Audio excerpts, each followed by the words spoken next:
This is part 2 of 3 of a long conversation with Logical Checkmate and V Radio. Logical Checkmate has been diving deep into Kyle Rittenhouse's saga for a long time. Based out of the Czech Republic, he brings an interesting perspective given that he's not an American. V Radio has been a thorn in the side of the prosecution for quite a while. He's done a lot to expose the truth behind what happened in the Kenosha shootings. And so he brings to the table a wealth of information, knowledge about what happened. In this conversation, we talk about a lot of things. Kyle Rittenhouse, communism, police brutality, racism. Without further ado, Logical Checkmate, V Radio, and myself. Hello out there. I am trying to get through.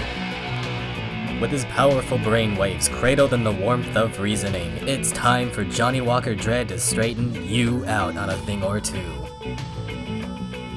Emanating all the way from exciting Las Vegas, Oklahoma, it's the Johnnie Walker Dread Show.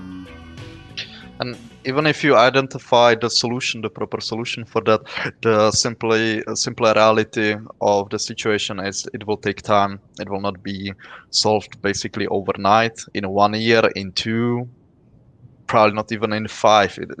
Social changes take time, really long time. Basically, you are building future for your kids, to be honest, not for yourself. Right. And I agree with them about root causes. They're not wrong. Poverty is the cause. That's why this happens all over the world. In poverty-stricken places, there's more crime. No question. But they're so obsessed with trying to figure out how to blame it on white people that they're not being honest with themselves about what's really going on. And that's actually how Rob and I became friends, because we were on Facebook in a group, and there were these white people telling me to shut up because I'm not allowed to talk about racial issues. And he, as a black man, came in there and said, no, you shut up. It's like, you don't know what you're talking about. I believe him when he says he's from the streets, because he just said exactly what I deal with on a day-to-day basis. And because that's you're told you're basically not allowed to discuss this issue unless you check certain boxes. And therefore, if you say something that's correct, then they could tell you it's your privilege talking rather than actually address your argument. It's a very convenient box to fit people in. Well, and the other thing is that infuriates me about this is elevating some of the worst elements in your neighborhood to exalted status for sake of political argument, and completely ignoring the people in your neighborhood that, don't engage in these kind of things. As an example, you look at people like the police will pull through and pull people over looking for warrants, and everybody's up in arms. This is terrible. When they pull people over, there's a higher chance that a gunfight's going to break out, and we're going to end up with a black male that's getting shot to death. But the reason why the police are going through and pulling these people over for warrants is they're trying to remove a criminal element from the streets so that the good people that live in those neighborhoods can have some freedom. And so you have like an elderly black couple who can't even walk to the store because of all of the criminal element running around, making things really dangerous. Who's sticking up for them? Right. Well, those people don't exist. Well, that's, there's a guy named Derek Jensen. I think I would describe him as an anarcho-primitivist. He's actually going to be on my show pretty soon. But he described that violence down the perceived social scale seems to be invisible. Violence up the social scale is perceived to be this huge uproar. And that's the reason why, for example, if you discuss with leftists who are really absorbed into this stuff, any kind of violence against a white person, it's invisible to them. But any kind of violence against somebody in their group, their hierarchy, is perceived as this huge upheaval. And if you bring it up otherwise, you're just trying to distract from the point or whatever, as if that person's suffering isn't valid because they're not high enough in the hierarchy. You see this in foreign policy. A country could get bombed once and then it's acceptable for you to show up and kill hundreds of thousands of their people as long as you're higher up on the social scale. I don't want to offend any listeners, so I won't get too far into that. But the point is, it's just to say, imagine in your life how often you've seen, say, a powerful country able to push around an unpowerful country and nobody talks about it. Whereas opposed to that, if it goes in the other direction, that's all anybody wants to talk about. And that's the problem, is that they're trying to create a new hierarchy, whether it's the extreme feminists, the extreme racists, and I'm just calling them extreme racists because that's what it amounts to. They don't want equality. That's not what this is about. They want retribution. They want revenge for things done by people who are not even here, done to other people who are not even here, meaning they're dead hundreds of years ago. And it makes you feel good to talk about that, like to feel justified in your rage. There's this old video of John Cleese on extremism, and he goes down the list. He's like, the great thing about extremism is you could be a complete, absolute, piece of garbage to everybody and be really mean to them. And it makes you feel good because the only way the reason that you're acting that way is because they're all just very terrible persons. And so therefore you could go and be a bully and be nasty to people and feel good about yourself because after all, they deserve it. And he points out that the right and left both do this. I'm not doing a very good job of articulating it, but everything he said was still relevant today. I call them outrage addicts. They got to find something to be mad about. And if there isn't it, that's why I use witch hunts as another example when I said it's like a religion.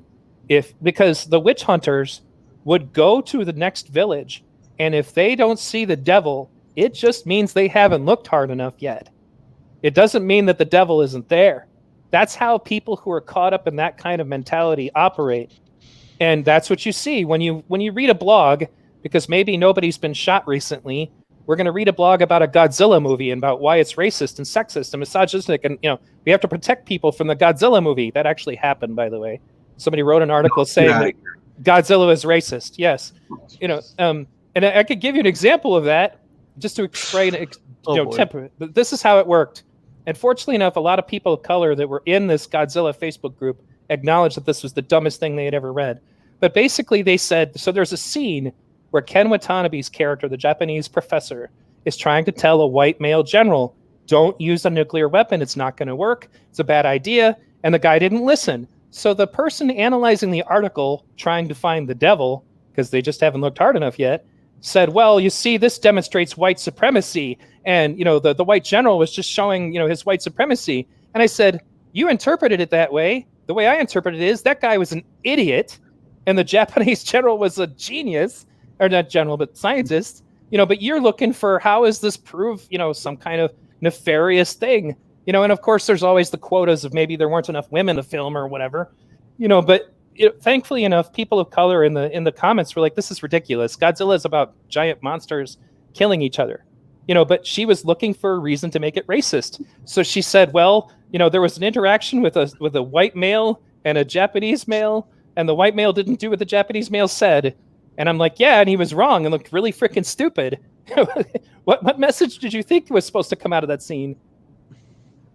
If I may, basically what you just said about the Godzilla movie and stuff like that, when you actively looking for something that will then taint your mind, and we are literally taught how to eliminate this in high schools and stuff like that, when we have science classes where we are, for example, need to write a paper or something like that, and they literally teach us how to think properly, if you would basically eliminate biases, don't look for stuff, basically look at something, see what you will find, write it down, but don't try to look for something somewhere. Never do that, because that then interpret quite a lot into for example, police shootings. When you're looking at it all the time as a racist thing, every single police shooting will be to you racist. If I may give you a suggestion to whoever's listening, I would first look at it without it. Actively tell yourself, look for anything else, ask yourself if it's justified or unjustified, go through many steps, etc. And if you still can't find justification, then maybe consider racism. But that should be basically one of the last steps, if you would. Well, they would argue that no, it should be the first. Yeah, and the fact that you every time should be first shows how racist you are. Right. Yeah. Right. I tell you where this thing sort of jumped the shark. was the whole Micaiah Bryant deal. That was Yep. one. Oh, I looked at that and I said, Jesus not fucking even Christ. they could, Sorry, not even Johnny. BLM could look at this one. Right. And they completely proved me wrong. They could absolutely twist that into a racial deal, and I thought that Black Lives Matter had maybe jumped the shark on that one, but they still going strong on it. And it also goes to show you just how blinded they can be when watching video footage, and they're describing what they see, and you're looking at thinking, wait, what? She was clearly defending herself. What? Is there some? Are the pixels looking different on your end than seeing me, than what I'm seeing here? I don't know if they're lying to themselves. I don't know if they're legally blind. There has to be some explanation for this, because they're looking at an event, and I've had people telling me that, well, it was Kyle Rittenhouse that was chasing Joseph Rosenbaum. No, yep. I did a video about that too. Anthony Huber's father testified to that in court. I'm like, what? So I did a video of that. I put all of him talking in court, and then I paired it up with everything that happened. And I said, it would seem that your assessment of what took place is not accurate, because Kyle was running the whole damn time and people were hitting him. This girl was chasing people down and trying to stab them to death. And, the girl in question had a little dog in her hand. Yeah, she was obviously a threat. And nobody wants to talk about the girl's father, meaning the girl who got shot's father, stomping one of the kids in the head. God, yeah. I was like, the mental gymnastics that we're talking about here go beyond the norm, like to the point where it's like you've gone beyond the pale, and there are people with an audience trying to say that somehow this should have gone a different way. But that also comes back to my witch hunt analogy. Like, one of the things that they would do to test a witch is, if they suspect you of being a witch, we're going to tie your hands and your legs behind your back, and we're going to throw you in a body of water. Mm-hmm. And if you float, you're a witch, so we're going to have to kill you. But if you sink and you die, at least your soul is with God. Now, the reason I bring this up is that cop was in that situation. There's no right answer to this as far as the left is concerned on this circumstance, because if he had shot her, then he's evil. If he'd have let her kill her, then he's evil. Then it would have been about how he didn't act. There was no right answer, and they set it up that way all the time. We talked about this earlier. It's like, when you discuss with these people the truth about Kyle Rittenhouse, the only answer, the only thing they would have been satisfied with was if Kyle Rittenhouse ended up just like that guy that Marquis Love kicked in the head in Portland a few weeks before the Rittenhouse shooting, or the guy who just got beaten. Again, I don't know if he died. I just did a video about this today in Minneapolis yesterday. There's video of two black men beating this poor white guy into the ground, and there's a puddle of blood behind his head. That's what Kyle Rittenhouse would have ended up like, but they would not. That's the funny thing, is they wouldn't have cheered for it publicly. They'd have covered it up, and if you brought it up that this white guy got stomped to death at a protest, then you're a racist. That's what the only objective that they would have been.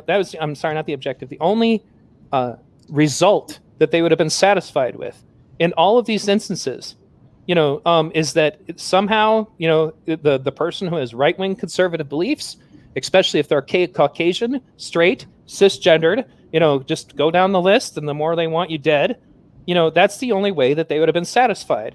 There was no solution in this situation short of that. Even if the guy who attacked him first was a child rapist, even if the guy who attacked him the second time was a domestic abuser, strange bedfellows. That's a problem the left has right now. I'm actually going to do a whole series as a leftist on strange bedfellows.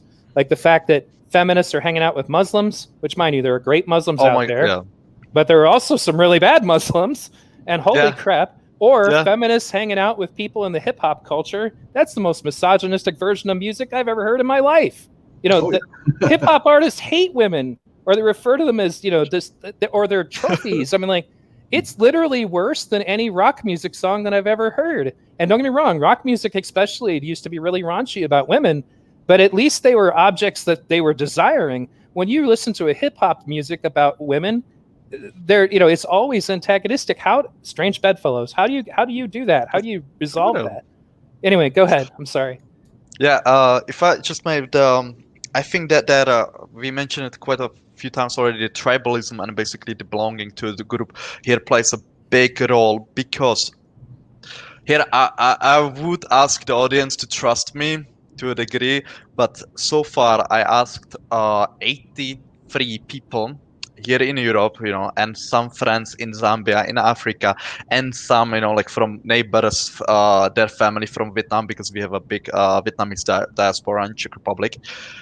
Basically, hey, look at this raw footage of Kyle Rittenhouse, like of the shooting, and tell me if it was a, for example, murder, or if it was self-defense. And literally, people who are anti-gun, who literally cannot stand guns, were every single one of them, well, holy shit, that's a self-defense. How can anyone think anything else? Every Right. single one. And the one basically metric that here is different is that there is no hate towards Kyle and his, like, for example, on political, like spectrum, for example, that he is a Trump supporter or something like that.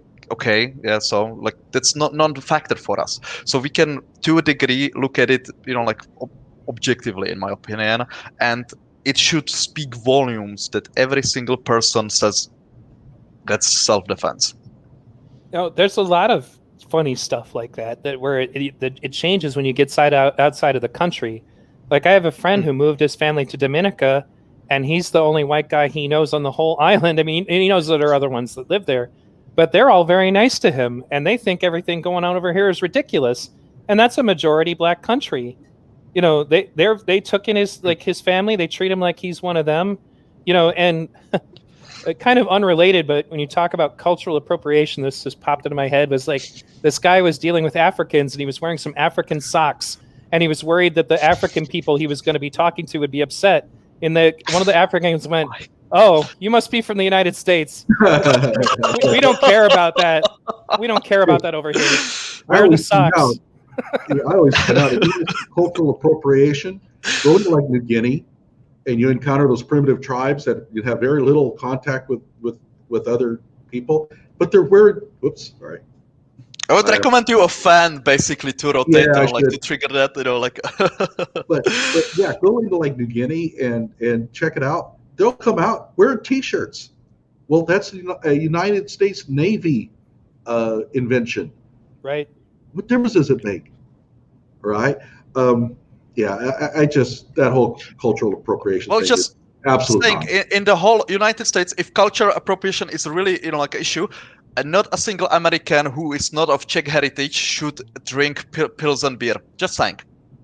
Not okay with that, like whatsoever. No, that's bullshit. Like, I'm glad that you drink it, and well, even better if you actually know where it comes from, or like what its history, that it was actually failed experiment, like the most popular type of beer, that was actually failed experiment, like it was not supposed to be like that. It was happy accident, what I mean? But hey, if that logic would be true, you could, nobody except, like Czechs could drink that, It's like bullshit logic.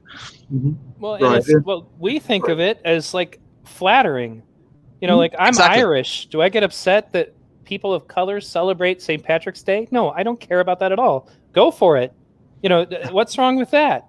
Are Polish people going to tell people not to make Polish sausage? But if you're on a witch hunt and you need evidence of the devil, then you got to create some pretty crazy criteria for identification of the devil. Man, this guy's pretty squeaky clean. He employs black people and pays them really well. Maybe he's even married to a black person, but he's wearing dreadlocks. Oh, racist. Got him. One of the worst cases, or I should say one of the more hypocritical ones, was the poor food truck. These two girls went to Mexico and learned a recipe for making burritos. So they set up a food truck in, I think it was Seattle, Portland or Seattle, one of the two. And they basically boycotted. They set up almost like a strike perimeter around it to prevent people from being able to go in and buy any burritos from these two girls, and they finally had to close their restaurant. The hypocritical side is they're probably the biggest Cinco de Mayo celebrators on the planet. Right. And it's like, wait, you're buying beer to go and celebrate a battle that did not involve America at all. And how is that not cultural appropriation? By the way, my friend who was my best friend when I was younger, he was from Mexico, and he said Cinco de Mayo is not a big deal in Mexico. I don't understand why Americans make such a big thing out of it. Well, I can tell you why. It's beer sales. It's greeting card businesses and everything like that. That's why we celebrate it. It's a commerce. Like Sweetest Day. Sweetest Day didn't exist until Hallmark created it. Like Hallmark, the card company, created Sweetest Day to make more money because Valentine's Day wasn't enough. Yeah. By the go ahead, Paul. I'm sorry. Just Johnny, like with the stand and stuff like that. Like police would not help them in was that like just because it's a specific city with a sort of specific policy where politics go into policing, or because I'm like, are you for real? Like, what the fuck is that? I don't know. I think police, and this was, again, I think it was either Portland or Seattle. I think the police are like, no, we don't want to get involved in this. This is a civil deal. And so they just basically let them. I don't think they were ganging up outside to prevent people from going in. It was like a bad PR campaign. They canceled them, basically. Okay. At least that's my understanding of it. But it's it was an actual truck, so it wasn't an actual business. And they had set up like a perimeter, and I don't think that if I would have walked up, I would have probably pushed my way through and just got my burritos. Yeah, I don't think they would have necessarily stopped me. Although nowadays, who knows? But a lot of people just don't have that kind of impetus to break through that. They don't want to be cast as somebody who doesn't take this cultural appropriation thing very seriously and all that, and so they basically just starved them out. Okay. And that's unfortunate. I'm sure that they saved a lot of Mexicans from being hurt by that, because that's probably, oh my God. But Mexicans were involved. I know. I was being sarcastic. No, go ahead. There you precisely go, because they claim they are doing something in name of, for example, a certain, like a minority. They invest shit tons of time into canceling someone, and they then claim they're helping people. Don't you think it would be more beneficial to actually invest the time into actually helping them people, even going to work and then donating them the pay? That would be far better, like option than what the fuck were you doing? Literally that stifles the economical growth, like of, for example, the locality. But like also think of this: if they're making like pretty kick-ass burrito or something like that, you buy the burrito, and you're like, hey, that's pretty good burrito. I would like to know more. I will go, for example, to Mexico or something like that. I will invest my money more supporting that, like a minority, or you know what I mean, the people of that, like racial background. It's just so counterproductive, so illogical. It just, oh my God. It's a waste of time and energy, and it's not protecting anybody from anything. By the way, I have been accused of it. You've been accused of cultural appropriation? Yeah, my last name, the Walker Dread. Oh, really? Right. It's a play off Johnnie Walker Red. Right. But I'm a reggae DJ. I mean, I've been in the disc since the early 80s. That's awesome. So, and you know what? I don't wear dreadlocks. I don't wear a tam. Oh my God. I don't do it because you don't have to do that to really enjoy the music and play it for others. But yeah, I mean, I have street cred when it comes to the whole reggae scene, and yet I'm not supposed to use the word dread. And who's telling me? Is it somebody from Jamaica?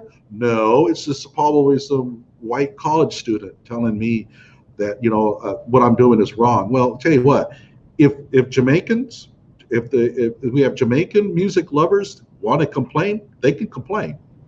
I'm not going to listen to them, but I don't want to hear it from you. The funny thing is most of the Jamaicans I've met are extremely nice people, and probably would just be, hey man, that's pretty cool. I mean, it's a different culture. Like, that's for sure. Like, there was this girl I knew in high school who, like, she was so sweet and nice, and she was Jamaican. She had been like the nicest person I've ever met in my life. Like, you could hand her, anything, and she'd be like, thank you. It wouldn't have mattered what it was. She was so awesome. But regardless, I think, so now with the Rittenhouse stuff, obviously we're looking at going to trial, and things are kind of hush hush, I guess, as far as to like, I'm That's hoping what- are they going to broadcast it? That's what I'm wondering. I think that we have a couple of cases that are coming up before then that's going to dominate how this Kyle Rittenhouse thing unfolds. And I've mentioned them on numerous occasions, and Paul and I have talked about them. The Crystal Kaiser thing is really starting to heat up now. And now that the appellate court has responded, now that can go to trial. And it's probably going to proceed here over the next few months. And if she's convicted, holy cow, everybody is going to turn on the Kyle Rittenhouse thing and say, we want him convicted. We don't care if he's innocent. We need him convicted because it's only fair. You know, I feel terrible that I've forgotten the man's name, but there was another guy. He had long hair and a ponytail, and I want to say he lived in Seattle, and he was running a bar. And during the riots, he was defending his property, and a group of black guys jumped on him. One of them was choking him, and he shot two of them. And they originally cleared him, and I feel so bad for forgetting his name. Yeah. And then they went ahead and charged him, and then he committed suicide. Yeah, and I know exactly which one you're talking about.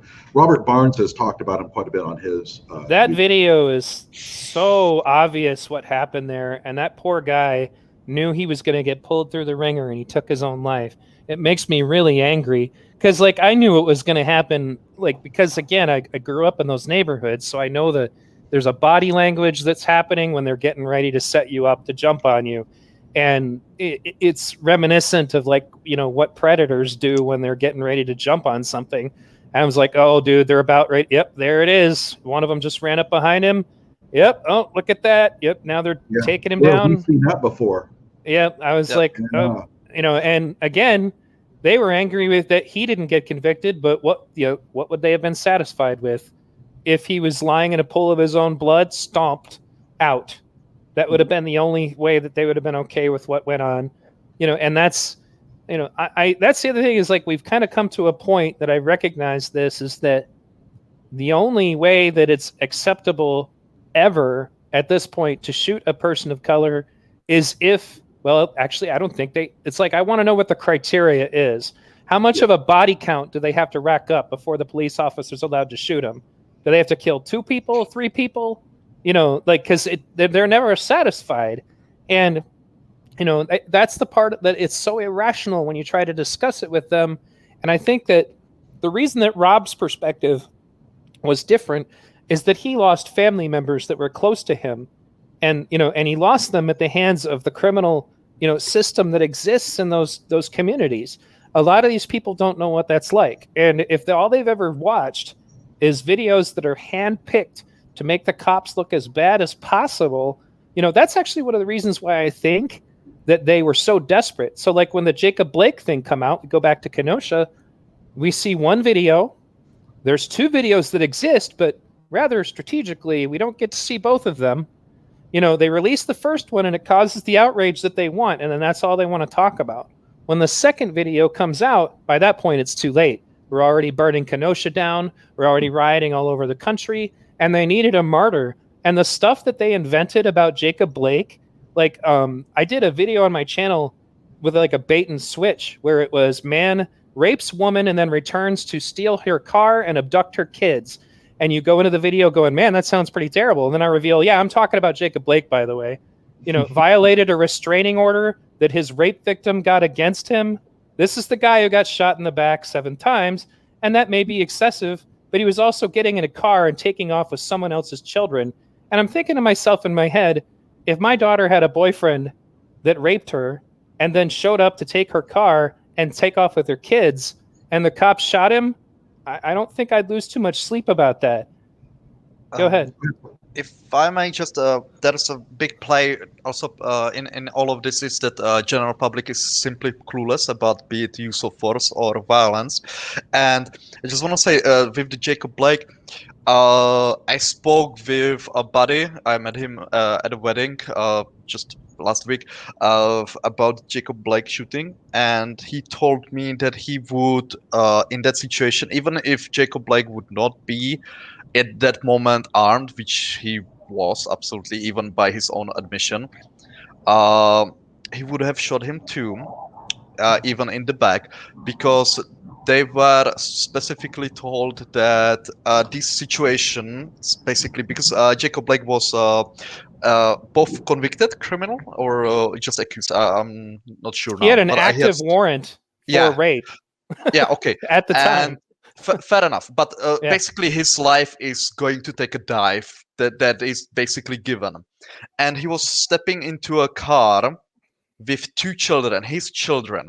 And what quite often happens in these situations is basically murder suicide, where the dad or whatever, you know what I mean, the mother, yeah, it doesn't matter, where basically they perceive, hey, people are gonna take my kids away. It's better if we end this life together, and they drive, for example, on the wheels of a semi.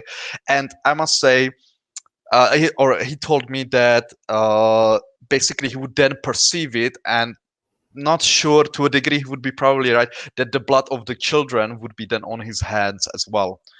So that's to what a degree, how basically complicated the policing of a society is, that I honestly haven't thought of that, and I'm pretty versed in be it use of force or violence, but I haven't thought of this scenario before. Yeah, I went over that in one of my videos where I went through the Tennessee versus Garner deal. Somewhere along the line, we're going to have to teach these kids that, have you committed a felony? Are you armed? Are you trying to escape? They can shoot you. Better figure that out. They're not. And ultimately, they're engaging in this kind of behaviors, and they think somehow that they're going to come out on top. Well, maybe you have a good argument, but you're dead. The best thing to do is to understand what the law says you can and cannot do. And they don't think that. They think that, well, I was just trying to get away from the scene. Yeah, but you had a gun and you had just taken a shot at somebody. They can absolutely unload on you, and they're not understanding that. Well, and they don't think about how they would survive that incident. Have you ever watched the video of like people going through the police training and going, "Oh, this is a lot different than I thought"? Oh yeah. We had one up in, I think it was in near the Tulsa area. I think it was at Bartlesville or something like that, where they had a reporter who picked up a gun, and they had the reporter going through a car lot looking for a suspect. And afterwards they said, "You'd be dead, by the way. You really made some serious mistakes there." And the reporter afterwards said, "I didn't realize it was this difficult." Right. And there was a guy that was an activist. He was a pastor who was marching with Black Lives Matter, and he went through it. You can watch the video on YouTube. And in one of the instances, he shot somebody who shouldn't have been shot. And in the other instance, he got killed. And since then, that pastor has been asking other pastors of color to go through this training so that they could talk to their congregation about the truth of the matter, because a lot of people have no idea what it's like to try to do that job. By the way, for the sake of the people listening, the gentleman that I mentioned earlier was from Omaha, Nebraska, and his name was Jake Gardner, and he killed somebody named James Scurlock, and this was during a riot taking place in the wake of George Floyd. Unfortunately, this matter got completely buried, and now that the guy is they exonerated him of charges, and Black Lives Matter pushed the issue till eventually the prosecutor went ahead and charged him anyway. And it was clear self-defense. But anyway, I just want to make sure people who would have wanted to know more could look it up, because that was a tragedy. Right. And it wasn't the same one I was thinking of. There was another case where a man just simply brandished a gun to get the people to quit chasing him. And his mistake was he went for a bench trial, so not a jury. And if he would have gone for a jury trial, he might have had a better chance. But he got a number of years for that. And in reality, he didn't shoot anybody. They were out to actually kill him. He pulled his gun out to let them know, "Hey, I am armed. Leave me the F alone." Right. And, are you familiar with this case I'm talking about? No, but continue. Well, I think that's pretty much it. And again, got totally railroaded by a judge. And I think this was Portland. I'm going to have to look that up. But that was the one that was Robert Barnes was talking about. Right. And it's unfortunate we don't know these guys' names off the top of our head, right? Right. Well, yeah, and because it just got buried. Yeah. It wasn't sexy enough because he was clearly in the right. and it addressed the the criminal gang attitude that I'm talking about that creates the kinds of criminals who do these things. And again, it's not racial. It just by it happens in all communities all over the world where there are poor people. But it does happen in this country statistically. The FBI statistics show it a lot, and it's true that there are a lot of black people in poverty. Nobody is insinuating that this is genetic or that this is a trait inherent in people of color. It's a cultural issue, and nobody wants to address that part of it. It's easier to blame it on other people than to take any responsibility for how what part you could play in fixing the problem. The guy's name is Michael Strickland. So viewers out there, if you want to look at a perfect example of how distorted self-defense has become in the eyes of some of these courts, Michael Strickland. And a lot of people said, well, why doesn't Kyle just go for a bench trial? And I'm thinking, no, don't make the mistake that Michael Strickland did. Although I think that Judge Schroeder is far more fair than the judge in Portland. I had a critic of my Kyle video who his channel is called The Non-Lawyer. And, we debated back and forth on the issue of shooting an unarmed man. And to the guy's credit, he found a article, and I'm going to look for it to try to find the guy's name while we're talking, but of a black man who had to defend himself with his firearm because a gang of people were approaching him, like intent on doing him harm, and he knows what comes next if you end up on the ground. And so he shot one of them, and he got off. Like they exonerated him, and that was reported by The Root, which is a very Black Lives Matter friendly thing, outlet. And he's like, this changed my mind. He's like, I hadn't thought about it like that. I'm like, well, thank you for being honest. It was really big of him to come forward and say that. And he shared the link with me because it became relevant in one of my shows later. But because they all keep saying this thing of, well, if Kyle Rittenhouse was black, he would have been shot on the spot. And I'm like, that's not necessarily the truth.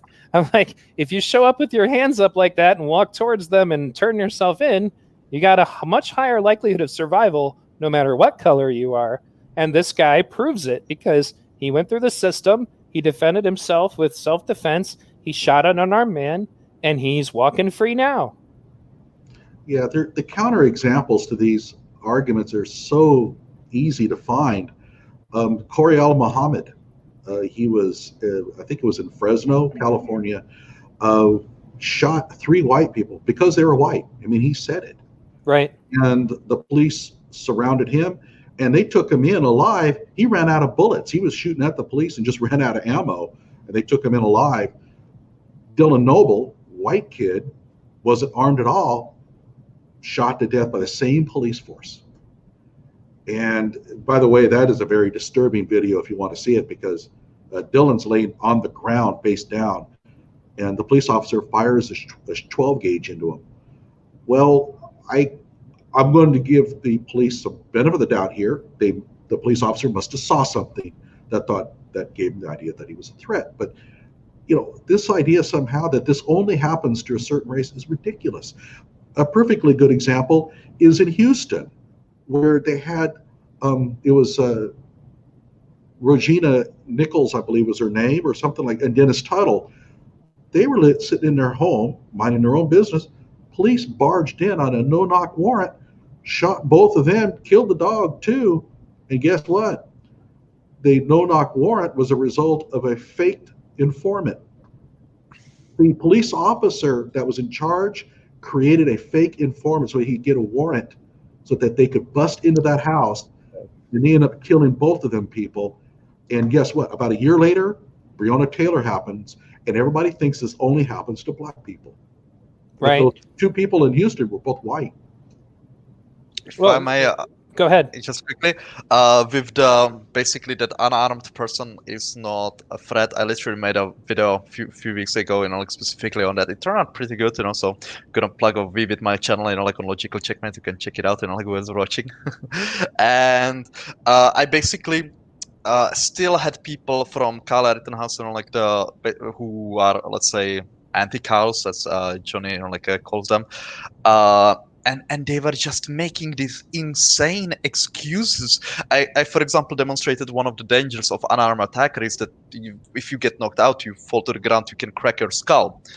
And I showed there an example of somebody being jumped from behind, getting knocked out and cracking his skull by fall, literally proving my point. But the person was like, oh, no, that person was jumped from behind. Kyle would be jumped from front. And I'm like, what does it matter where someone is jumped from? You fall to the ground, you crack your skull, you dead, basically. And Right. and just it was such insanity. And I absolutely don't understand to what basically the degree of cognitive dissonance you need to go, how far you need to lie to yourself, where you are like, yeah, hey, maybe I made a mistake. Maybe, I could think something else. Maybe I should look into it more. It's insanity. Or at least just shut up. Right? Well, Look, if you don't want to acknowledge the truth, at least be quiet. no, especially when you consider the fact that Kyle didn't even turn around to fire his weapon until Zeminski fired his. Yeah. And until then, he was just trying to get the hell out of there. And I'm fairly confident that if Zeminski had not fired his shot, Kyle would have ran around behind that car and would have just tried to keep going.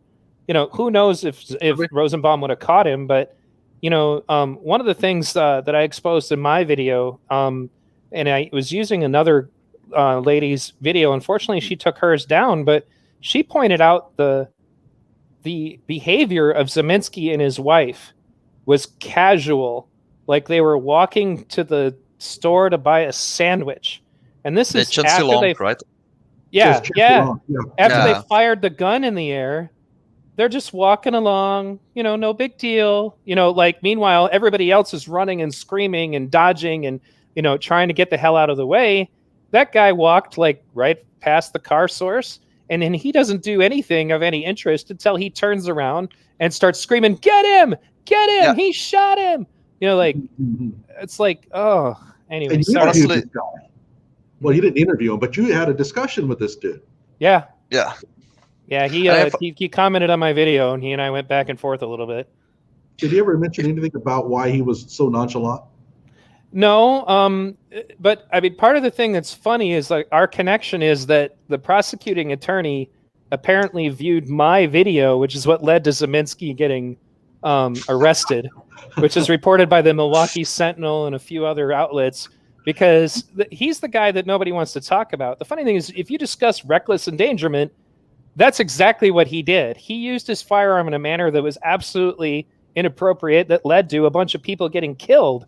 But, the media doesn't even want to talk about him. And mind you, I don't watch the mainstream media very much anymore, but I haven't seen a damn thing about Zeminski on Fox. Haven't seen it on, Fox is friendly. They may have, I'll look at it, but definitely you're not going to see it on CNBC, CNN. You're not going to see it anywhere else. That there's another guy who fired a pistol who happened to be one of the rioters. Oh, imagine that. Yeah. Could I ask you when did you make the video? What was the date? Which one? Because I've The made one a bunch that on this. the DA used for identifying Zeminski. The original video on my channel is called "The Kyle Rittenhouse Incident: A Documentary," and I used it wasn't. I didn't monetize it on purpose because it's basically me cutting and pasting together everything to try to create a chronological order. Let me see when I actually did it, because it's been a little while. I know it was around the same time of the incident, because one of the things that was driving me crazy was just all the stuff. Okay, so it was 8 months ago is what YouTube is telling me that I uploaded this. On September 27, 2020 was when I did my final cut.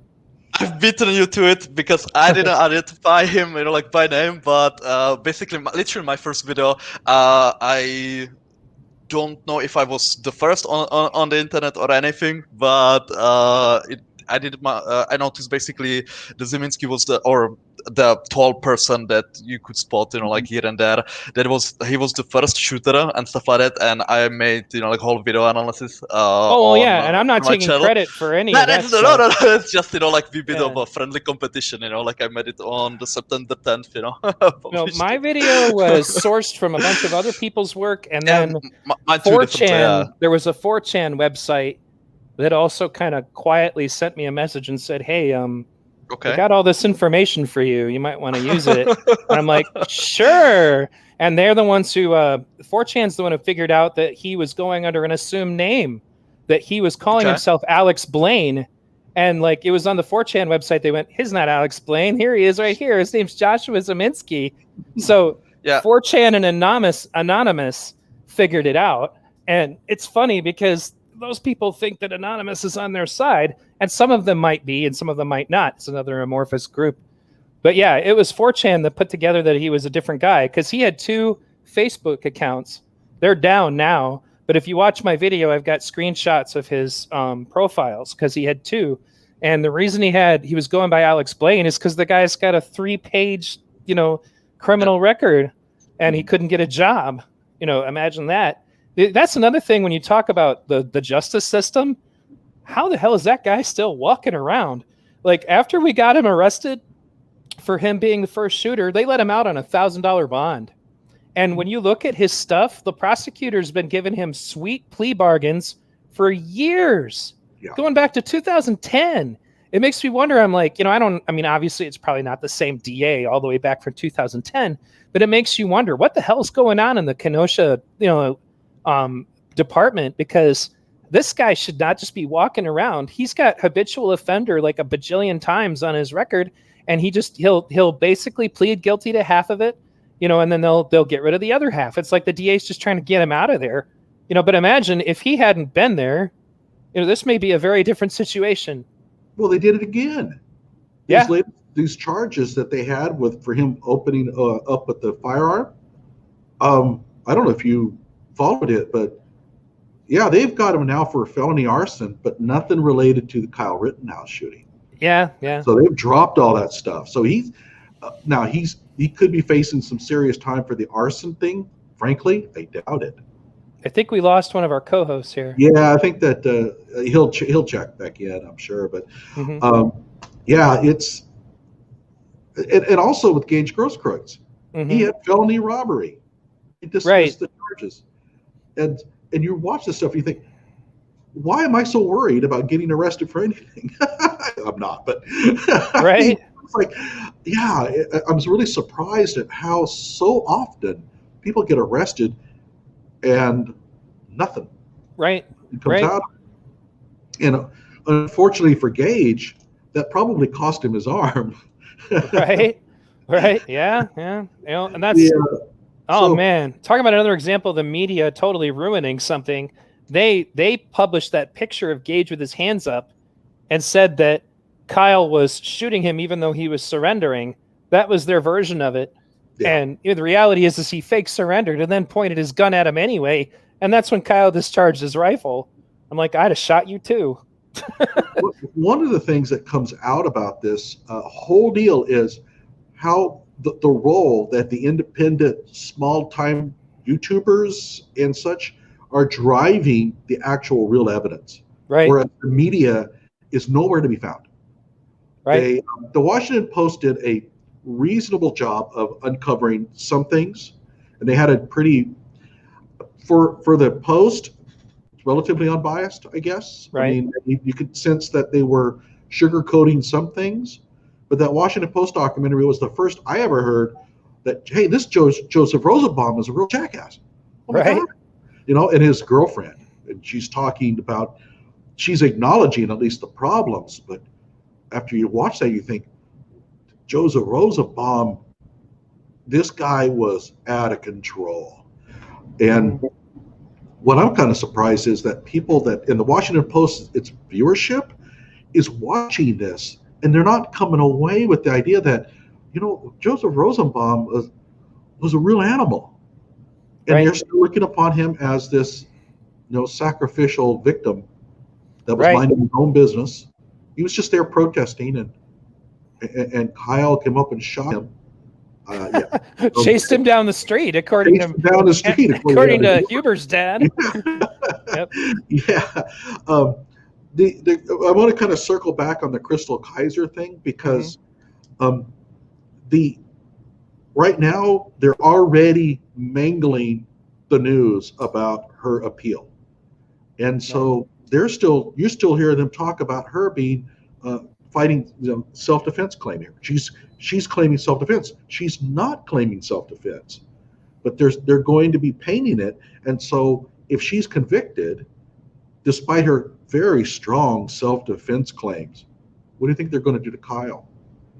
But it'll definitely be a court of public opinion, and that's unfortunate, because there are people that are being swayed, based on the threat of riots. I mean, we see that, like, the guys who dragged Reginald Denny out of his truck and basically tried to kill him, they eventually did get prison sentences, but they were pretty damn light for what happened. And it's because people are worried about another riot. That's what I call the rioter's veto. And I'm worried that if it continues, that's why, I just did that video today about the guy who got beat up, and then the shooting when apparently it looks like the guy literally pulled his gun on 2 federal marshals. I'm like, yeah, good job. So of course you got shot. Now, mind you, I say apparently because the details are still coming out, and unfortunately we don't have any cameras. I actually do think that body cameras should just be mandatory for anybody, period. Not just for the perspective of protecting the suspect, but for protecting the officer. Because, like, I did a video on Michael Reinhold, the Antifa member who murdered a member of Patriot Prayer, Jay Danielson, and we don't have any video of what the cops did. And the funny thing about how that got reported is I did research, and there are 2 witnesses that say that Michael Reinhold got out of his car and fired on the police. And then there's 1 witness that Vice grabbed and said, yeah, well, this witness said that they just walked up and shot him, meaning the cops shot Reinhold. And I'm like, okay, it's interesting that you only reported on that 1 witness's take on it, because there are 2 other witnesses who say that's not what happened. And one of them happened to have been a person of color. And I found a video of that lady talking about what she saw. She's like, he had it coming. He pulled his gun on them and started shooting. It's like, oh, okay, well, what more do you need? But, if you talk to the people on the left, then he was murdered, and if you talk to the people on the right, it's like, well, I guess justice was done. Whereas for me, it's like, I accept that there are going to be leftists who are going to do stuff I don't like as a leftist. And most people who are sensible on the right would say the same thing. I mean, even like really extreme people like Ben Shapiro, for example, called out Charlottesville for what it was, terrible, bad situation, that shouldn't have happened, but you can't get that same attitude about anything from the other direction right now, because the left has worked itself up into this major fervor, and it's so liquid hot, that the rationality just like seeps out of it, and it's unfortunate, because a lot of these things are important to the future of people on both sides of this. And if they don't figure that out, it's like one of the things I guess that makes me weird is that I am a leftist, but I know how to talk to people on the right like human beings, and that's not allowed. You're not supposed to do that. You're being discouraged to talk to anybody like that, and any group of people that has to protect their ideology by insulating it, by peer pressuring people not to talk to some of the other side, that's a cult.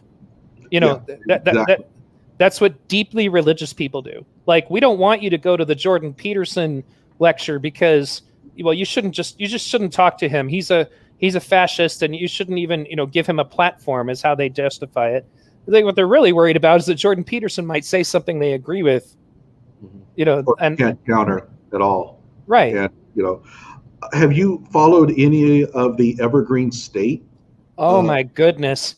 I tell everybody they should watch that documentary that Benjamin Boyce did, because that's scary. He's excellent. I followed him and watched all of those updates for probably a good year or so, and that's shocking. That is really shocking. And what I've seen is this has bled out into more mainstream. Well, I think I think it was already happening everywhere, and people just weren't talking about it, and that the people at Evergreen were stupid enough to record all of it and upload it, is what it amounts to. Because like there's videos of that same crap, like what was it, Yale, I think, where they were like these kids, rich, spoiled kids, at Yale University, explaining to the headmaster how oppressed they were, and it was the same kind of stuff. I can't remember what the name of the guy was, but the headmaster of Yale was being treated the same way as Brett Weinstein. It's what it amounts to is that there is, and this is why I say communist takeover. There was a KGB defector named Yuri. I'm not going to be able to pronounce his last name, but he was warning us about this in the 80s, and you can still find the video of him. Yeah, I know what you're talking about. Right, describing ideological subversion. And part of the strategy is to infiltrate the educational systems of the country and to get people, to become professors in that system so that they can start manipulating what, the young are being taught. And, that's the part about it that's legit, and I think the only thing that I take away from that I feel I need to tell people on the right was one of the other things that Yuri said was the rich will buy the rope they will be hung with. He said, if you continue to make it so that the poor are desperate, you're begging the communists to show up and get the poor to support them. And what he's talking about is like, if you're so worried about profits that you're making it impossible for people to make an honest living, the communists will show up and exploit that. And that's the other side of it that the people on the right don't tend to look at. There's something that constantly frustrates me is that we put so much emphasis on what the poor are doing and blaming them. Nobody talks about the wealthy CEOs who, for example, you want to talk about, illegal immigrants getting your job. Why doesn't anybody talk about the guy employing them? Why doesn't anybody talk about that guy? They're talking about, well, we don't want you to raise the minimum wage. The illegal undocumented workers don't make minimum wage. That's the reason they get hired. But no, and the funny thing is the government has the information necessary to prosecute those people. It just doesn't happen. The people who employ illegal, immigrants never go to jail, and it's illegal, but it's easier to get the people on the right who are poor to fight the people on the left who are poor.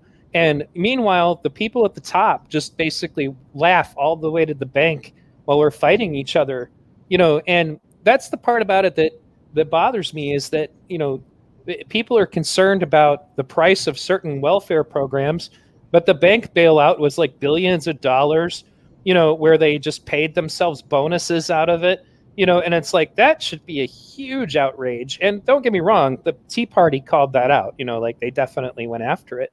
But, again, we're being conditioned to fight each other. They want us going after fighting over the scraps that they're throwing off the table. And that's what we turn into, is like a bunch of rabid dogs that haven't been fed enough, that are fighting each other over the scraps that get tossed to them. And I think that if the populists on the right could work with the populists on the left and say, look, there are things that we don't agree on, but there are also things we do agree on. Can we work together? And that will scare the ever-living daylights out of the people that are the real problem in this country. And that's why they don't want it to happen. Yeah, and that's a good point, because it turns out that if you look at your average, I don't know, let's say a Proud Boy kind of person, okay, right, whatever that is, and you look at your typical Antifa person, they actually have a common bond there, is that they sense that the corporations are, making life difficult for them financially, but they just cannot get past the whole political deal of, race, well, essentially race, right? Right. So, yeah, they actually have more in common than they think, but they just don't want to rally behind that, because that would mean cooperating with somebody who you think is a political enemy. Well, right. And they don't speak their language, like they don't understand them. Like a Tea Party member showed up at Occupy and they sent me to go talk to him because they knew that I could talk to a libertarian Tea Party guy, because I understood his language, I understood his values, so I was like an ambassador. And it was funny that they all knew they did not have the patience to do that.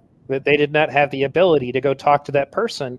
And I was like, he disagrees with the bank bailout as much as we do. What, it's like, you really can't talk to him? No. Like, oh, okay. Well, who does that work for? It benefits the banks that we can't talk to each other. There's another reason why I wanted to bring up the Evergreen State thing. Evergreen State, and I don't know, are you familiar with this, Paul? But Evergreen State is this college in Washington where essentially communists and Marxists took control. And it is a perfectly good example of how not to react to it. You had a president who thought that he could acquiesce, and he learned the hard way that you cannot give in to them, because they will never be satisfied with anything you give them. And I will suggest to you that Bret Weinstein was another one who really thought that if he could just say, look, I'm on your side enough, that they'll see, that, hey, he's not a threat to us. Didn't happen. Right. Once they identify you as an enemy, you might as well just be the enemy because you cannot, I think you understand what I'm saying. You cannot paint yourself as a compadre and get in with their good feelings. Well, if you want to have any independent thought or the ability to disagree with them. The only role that you can play to them as a white male, straight white male, cis white, is to be totally submissive, nod when they speak, and do exactly what they tell you. If you try to take any other role, then your privilege is showing. Like, that's why the people who come out the other side of that, like, it literally looks like they've been brainwashed. I had a math teacher back when I was a kid in high school who said that he went to a college where he took a course that was essentially Marxism, okay? And he learned something. He said, if you paint yourself as a person who's all in, you'll get a C. If you paint yourself as a person who is totally against, you'll get a C.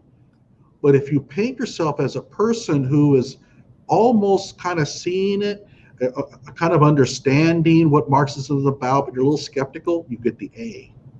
Because ultimately, they think they can reward you with these higher grades to pull you into their sort of mindset.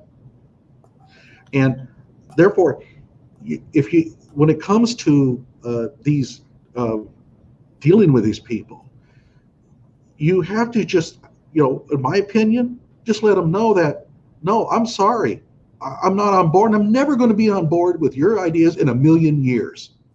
And they will leave you alone. And I think Bret Weinstein let them think that he could be pulled in.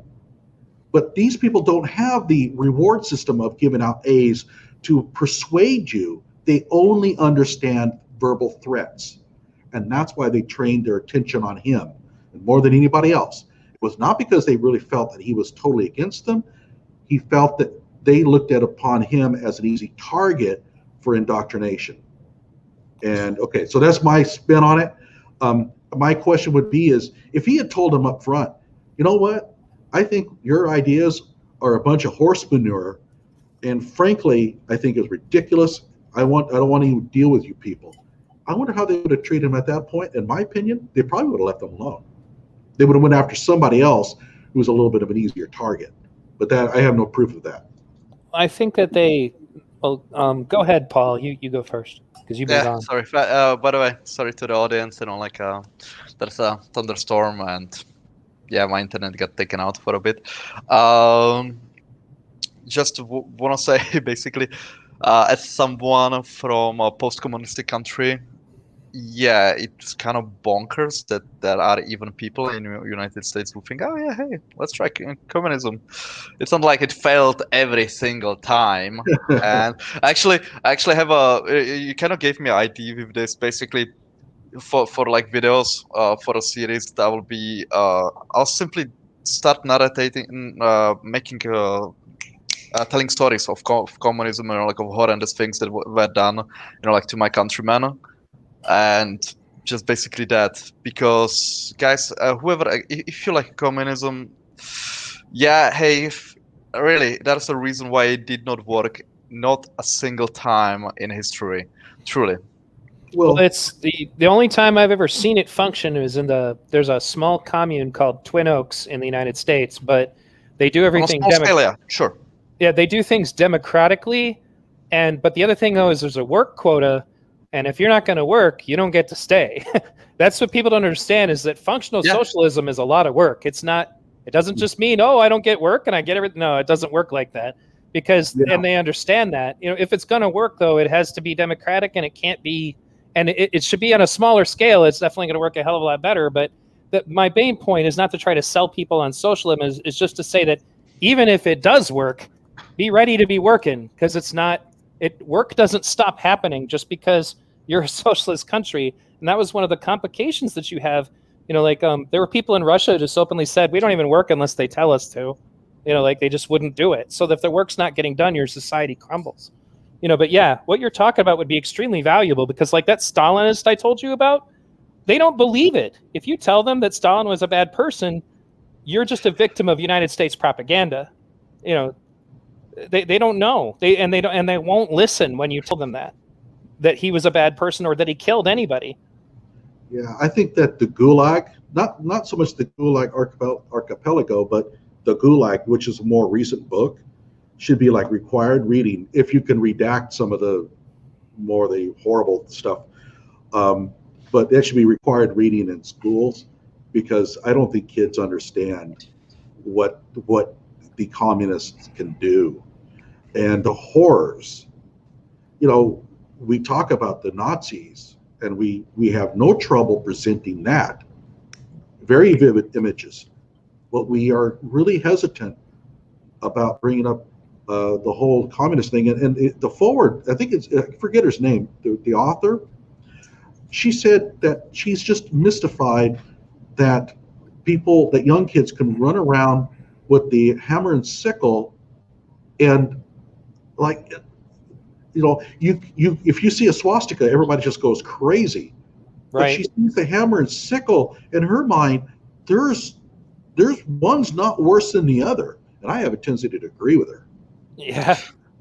And if I may, just those are, let's say, extremes. But I'm sorry, I forgot your name, V-Radio. Sorry, I'm bad with names. You can call me Neil, or you can call me Neil. V. Okay, perfect. As you said, the work does not stop. You are absolutely correct, because in my country and in every other communist country, of the Eastern Bloc, at least in Europe, the work was literally mandatory. There was and if I may, basically how it usually worked, to basically demonstrate to you how bad of an idea it is. My history teacher from elementary school, she told us that when she graduated from college, she was basically told by the comrades, oh yeah, comrade, teacher, you're gonna go there on the other side of the country, and you're gonna teach there, because that's where the socialist revolution requires your presence. And she's like, literally don't know anyone there. I've never been there. That's all my family is here. That's why I studied here. That's etc. etc. And they're like, well, if you want, because work is mandatory, you can, I don't know, go scrub toilets or something like that. We don't have any teachers openings, right now, right here. And she was like, okay, well, I guess, yeah, I'm packing my bags, and literally needed to move to the other side of the country, because that is the economical model. And not only that, but yeah, they simply, because how it was inefficient and stuff like that. Hey, we need a plug. Yeah, you person, whoever, we don't care about your life, etc. Just move to the other side of the country. Yeah, cheerio. Right. Well, in a small scale, it wouldn't be as big a deal, because they're not going to move you anywhere. But also, the other major difference is that if you don't like it, they're not making you stay. You can just leave. If Twin Oaks isn't working for you, they're not going to make you stay there. But that was one of the things that killed so many communes in the 60s, was that they all got together and they'd spend a bunch of time philosophizing. And meanwhile, there were people there that were trying to plant crops and do all the hard work. And there's all these people who want to participate in the propaganda and the passing out the flyers. Not so many people who want to plant crops. And that's why I say to people, I'm like, hey, you can make that work, but be ready to work, because it doesn't, it's not free stuff. It's, that's the part about it that a lot of people don't understand. And, what bothers me is that especially the kids who pattern themselves like they think they're revolutionaries. Like, especially some of these Antifa kids. There was this guy talking to me, and he's like, well, I've been fighting the police. And I'm like, you're not fighting the police. He's like, what do you mean? I've been fighting the most mechanized, militaristic police in the history of the world. I'm like, you were throwing water bottles and shouting obscenities at a group of people who have been ordered not to shoot you. I'm like, it's not the same thing. Not even close. Now, if, I was like, if you want to know what fighting police looks like, ask people who got executed by the Chinese government, in Tiananmen Square. Like, you have no idea what fighting police looks like, and if they were out to just slaughter all of you, you'd all be dead. It's like, they fashion themselves like they're revolutionaries. I'm like, I studied the war in Vietnam very closely. You couldn't last 10 seconds in the life of a Viet Cong. You have no idea what they went through to be effective and to be able to survive. Like, they were living on a handful of rice. I'm like, you think you're a Viet Cong living your entitled, soft, cushy life? I was like, you have no freaking idea what you're talking about. And if I may, just quickly, if there's some viewers who, for example, have problems with me being from Europe, from being Czech, and basically being on this podcast and stuff, and you just brought excellent point, the Vietnam. This is basically how globalized we are, because now there's a big diaspora of Vietnamese people in my country. Not that it is bad, they're excellent, like countrymen, but they are there because of the war in Vietnam. They were refugees, from the war, and this is how, bonkersly powerful United States is, that basically you do a decision, and the rest of the world kind of have to adapt to that, and it literally affected to a big degree life in on another side of the planet, literally. Right. I will also add on here. The people who claim they're fighting Nazis, you're not fighting real Nazis. You just beat up some old man because he was wearing a red hat. Fucking Christ. That's not a Nazi. I actually taught Nazis when I was back in the day, many years ago. There were a couple of them in my class, and they had the swastikas and the tattoos. They were from the prison system, where you sort of have to join a gang of some sort to kind of survive. Hey, I'll tell you right now, these guys were scary dudes. Right. And those little jackasses in the little black hoodies would never have gone up against these guys and threatened them. So you're not really fighting real Nazis at all. You're just picking on easy targets. People that you think that you can kowtow because, they're smaller, they're older, or something like that. Or you outnumber them 10-1. Outnumber them 10-1, and so there's this sort of they consider themselves like these iron warriors, but ultimately, you're a bunch of cowards, and it just drives me crazy that they have to label these poor victims as Nazis to sort of justify, in my opinion, just their inner desire to beat people up. I think they're bullies. I think they're street yard bullies that were too small to bully people when they were in high school, and now they've got a whole bunch of people together with them, and now they're going to go out looking for people to beat up. And this whole thing about these are fascists we're fighting. No, I don't believe it. I don't even know if they even believe that.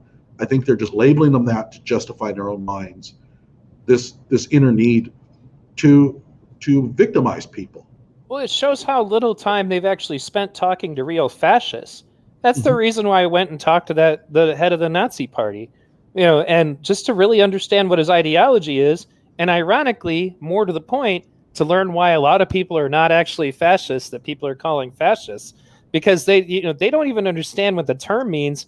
And the funny thing is if you look up the term, even the scholarly articles can't quite get a really good definition for fascism that they can nail down, and I think that makes it the perfect word. Because that means they can make it mean whatever they want it to mean, and that helps you when you're witch hunting. If you can, the devil manifested this way now. You see that person's a fascist, and then they throw the word Nazi around so easily. Like there was an episode of Bill Maher because Bill Maher doesn't really know what happened to Gino Carano. He doesn't know much about it, but he's been calling out hypocrisy on the left a lot lately. And one of his panelists was a former senator, and she's like, she's a Nazi. I'm like, Gina Carano's not a Nazi. It's like, and even Bill, because he doesn't know her very well, he's like, I don't think she's a Nazi. You're going a little far there. But everybody's a Nazi now. Well, what do you need to do to qualify to be a Nazi? Disagree with me if I'm discussing critical race theory. You must be a Nazi. Disagree with me if I'm discussing any part of the woke ideology with you. You must be a Nazi or a white supremacist. You're upholding white supremacy. That's they throw those labels out. Like I call it the shotgun of oppression, is that they'll throw all of the labels at you. Now you're racist, sexist, homophobic, white, just like they go down the line. And because people don't want to be called that, it has some weight. What's funny to me is that if we were in a truly racist society, calling people racist wouldn't have any weight at all. Nobody would care that somebody was called a racist if we actually lived in a racist society. But they do. Oh yeah, that's a good point. Can I just a little bit of a personal, like on that when I hear people basically calling be it U.S. cops or something like that Nazis or that. Guys, whoever's saying that, you actually hurting, like definitely me and plenty of other people here in Europe, because you have no idea what you're talking about. Just a quick, basically one of many monstrosities, like what actual Nazis did was that they executed 78 of my countrymen kids. I will, like if later in my video I will show their memorial to illustrate, how monstrous that was. And I'm talking literal babies, and they executed them in such a form that they crammed them in trucks in the back of in cargo holds. They put exhaust vents into that from the exhaust, and they started the engine. It was long, it was cruel. The kids were dying long minutes, and they seen other kids die in the same fate. You want to tell me at any single point that is what you are exposed to in the United States of America? Right. Not even remotely. And just wherever I hear it, it literally, it hurts. You know what I mean? And I'm not fucking trying to play here some victim or some shit like that. But I was at the memorial, and I full on when basically, so I understand they had today's kids reading letters from those kids that the Nazis, they forced them with a submachine gun at the head, write to your grandparents that you're okay, etc., etc. And these, kids were reading those letters, and I lasted only one. It was so heartbreaking, and just when I then hear it, from the United States, from literally, calling on cops that are literally just standing and, for example, guarding a building. Yeah, boys, if they would be Nazis, they would literally call a tank, the nearest Panzer, and they would just mow you down. And if you would survive, they would just run you over with the tank, squash you, to pasta. Well, here's another contrast real quick. Why are the Nazis the ones calling for free speech? Yeah, no kidding. And I also, well, this guy's a Nazi. Really? Well, what's the most Nazi thing this person's ever done? Well, they try to open up a burrito truck and they're not even Mexican. and now imagine how we feel in Europe when we fucking hear that shit. You know what I mean? When you compare, like regular people to Nazis, it's just like, fuck you, honestly, guys. Fuck you, like that. Yeah, I would suggest asking them, what is the most Nazi thing that person ever did? Don't tell me about what they think. I mean, behavior. What was the most Nazi thing they ever did? And they'll just stare at you because they don't have anything. Ask them to define systemic racism. That's a good one. Ask them to define it. Oh, okay. And so this is what they'll do. I can almost play it out. It's like, well, they're going to bring up Jim Crow. I'm like, okay, well, that's been gone for quite a while. They're going to bring up redlining, which is also illegal now. And I'm like, and then they'll bring up sentence disparity. Now, there may be something to say about criminal disparities in sentences, but there's also something to say about what demographics are getting involved in the most crime. Again, not genetically, not because they're predisposed to those crimes, but the FBI crime statistics make it clear that there's a demographic that's committing most of the violent crime and only makes up 27% of the population. That's going to lead to a hell of a lot more convictions, harsher sentences, and also more dangerous interactions with police. Well, I don't know about the sentencing. I did check into the bail thing. Oh my gosh! I mean, to hear them say it, if you're black and you're accused of a capital crime, you're never going to get bail. How many times have I exposed on my channel the total nonsense about that? So a lot of this is just misperceptions. I mean, do they really know what the sentencing disparity is? They've only heard about it. They haven't checked into the actual research. They don't know. It may be there. And I don't doubt that if you go into certain areas of the country, you do have issues with that. Oh yeah, there's places I lived in the South where that would have absolutely been a problem. I have no doubt about that. But they're not repeating these things because they've actually done any in-depth research. They're just passing on what they heard from somebody else. That's why when they try to debate Ben Shapiro, they look so stupid.